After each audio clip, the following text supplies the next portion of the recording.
बाअदब बानसीब बेअदब बदनसीब। तो अस्सलाम वालेकुम मेरे प्यारे भाई और बहनों, आज है रमजानुल मुबारक का 16वां रोजा। तो सेरी में उठकर प्यारे नबी की सुन्नत मिसवाक करके दादा जान का पैर दबाते हुए दादा जान को उठाता हूँ। किसी भी बड़े को नींद से बेदार करे या किसी को भी नींद से उठाए तो उनका पैर दबाकर उठाया करे। ये किसी को भी नींद से उठाने का बहुत ही बेहतरीन तरीका है। फिर सेरी में खजूर और रूहानी तलबीना खाता हूँ, जिस रूहानी तलबीना को दादा जान और अब्बू जान और अम्मी जान भी खाती हैं, जो कि हमारे नबी की सुन्नत है, जिसे आप गूगल पर या किसी भी ब्राउजर पर रूहानीसूक.com सर्च करके वहाँ से रूहानी तलबीना ऑर्डर कर सकते हैं, जिसको खाने से दिन भर जिस्म में एनर्जी रहेगी और दिल के लिए ये बहुत ही फायदेमंद है। खैर, फिर फजर की नमाज अदा करके कुरान की तिलावत करता हूँ और दिन में मुझे कहीं जाना भी था और भी कई काम थे, लेकिन दादा जान हजरत निजामुद्दीन ले जाने को कहते हैं, जहाँ से उनको कुछ सामान लेना था।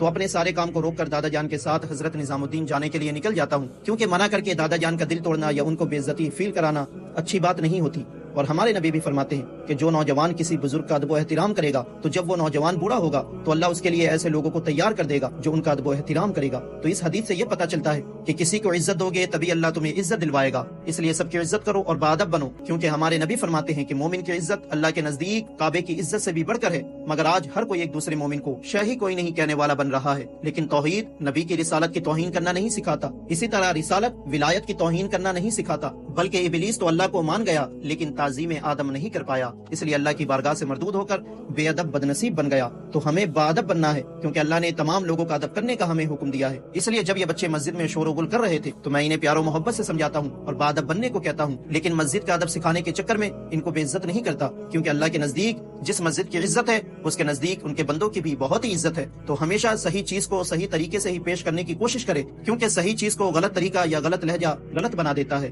खैर, फिर घर जाकर अल्लाह की अता करदा नेमतों से इफ्तार करके अल्लाह का शुक्र अदा करता हूँ।